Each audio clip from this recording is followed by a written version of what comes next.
ओम नमो भगवते वासुदेवाय।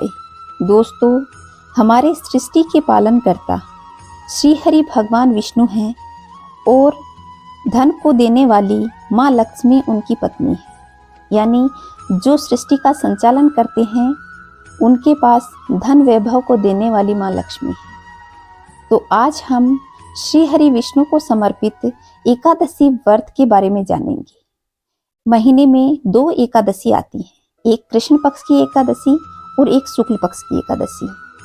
आइए दोस्तों, आज जानते हैं कि माघ मास में कृष्ण पक्ष में जो एकादशी है वह कब है, उसमें कौन कौन से शुभ मुहूर्त हैं, हमें कब व्रत करना है और कब व्रत का पारण करना है।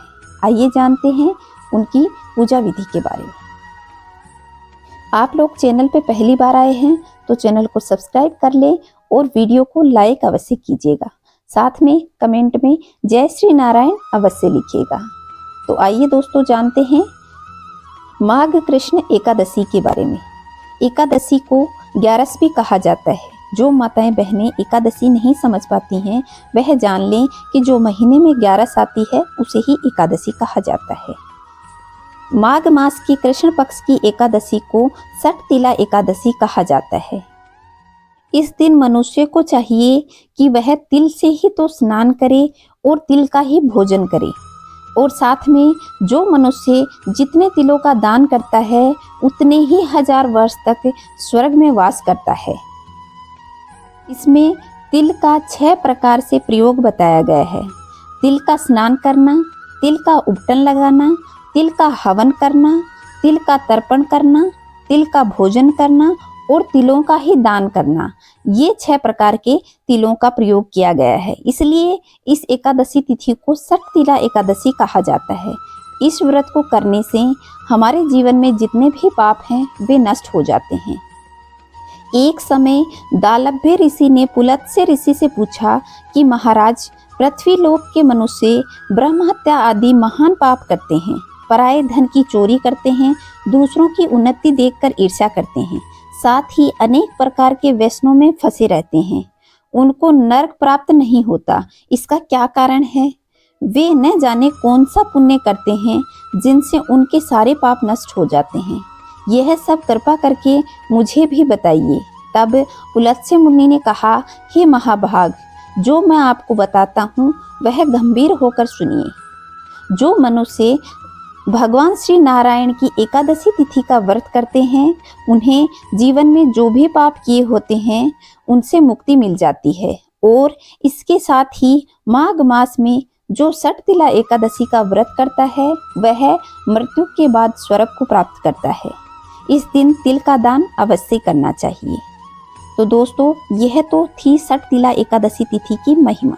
आइए जानते हैं माघ मास में सटतिला एकादशी कब है। तो सटतिला एकादशी का प्रारंभ 5 फरवरी सोमवार को शाम 5:24 पर होगा और इस तिथि की समाप्ति 6 फरवरी मंगलवार को शाम 4:07 पर होगी। तो उदया तिथि के अनुसार सटतिला एकादशी का व्रत 6 फरवरी को किया जाएगा। वहीं व्रत का पारण 7 फरवरी सुबह 7:06 से लेकर 9:16 तक किया जाएगा। आइए जानते हैं इस एकादशी तिथि में शुभ मुहूर्त कौन कौन से हैं। इस दिन ब्रह्म मुहूर्त सुबह 5:32 से 6:20 तक रहेगा। वहीं अभिजीत मुहूर्त दोपहर 12:18 से 1:02 तक रहेगा। अमृतकाल 12:26 से 1:57 तक रहेगा और राहु काल शाम 3:27 से 4:50 तक रहेगा। आप अपनी पूजा राहु काल में कभी मत करिएगा, क्योंकि राहु काल अशुभ समय माना जाता है। इसलिए आप या तो राहु काल से पहले करें या राहु काल के बाद करें। इस तरह आप अपना व्रत कर सकते हैं। दोस्तों, हम जब कभी भी व्रत करते हैं तो हमें व्रत का संकल्प अवश्य लेना चाहिए। व्रत के संकल्प में आप थोड़े से चावल और जल लेकर के भगवान की मूर्ति या फोटो के सामने खड़े होकर या बैठकर आप संकल्प लें कि हे नारायण, या जिस देवता का व्रत कर रहे हैं उस देवता का नाम लेकर मैं आपका यह व्रत कर रही हूँ या कर रहा हूँ, मेरा यह उद्देश्य है, इसके लिए मैं ये व्रत कर रहा हूँ और मेरा यह उद्देश्य आप पूर्ण कीजिए। इस तरह आप व्रत का संकल्प लेकर के आप उस जल और चावल को भगवान के चरणों में छोड़ दीजिए। इससे एक तो आपका भगवान के साथ संबंध बनेगा और साथ में ही आपका जो पर्पज है, आप जिस उद्देश्य के लिए व्रत कर रहे हैं वह भगवान तक पहुंचेगा। इस तरह व्रत संकल्प करना चाहिए और उसके बाद आपको व्रत करना चाहिए।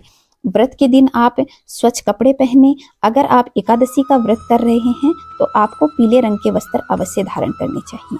फिर आप भगवान श्री हरि विष्णु को लाल या पीले रंग के वस्त्र बिछा करके उस पर आप उनकी फोटो या तस्वीर रख सकते हैं और फिर उनका धूप दीप नैवेद्य पंचोपचार या षोडशोपचार पूजा कर सकते हैं और फिर दीपक जला करके उनकी आरती करें और उन्हें भोग अवश्य लगाएं और भोग में तुलसी दल अवश्य डालें।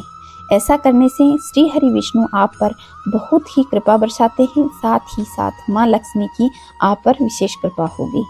तो दोस्तों, आप इस तरह इस छठ तिला एकादशी का व्रत कर सकते हैं। खुश रहें, मस्त रहें, चारों तरफ स्वच्छता बनाए रखें। कमेंट में जय श्री नारायण अवश्य लिखिएगा। जय श्री नारायण दोस्तों।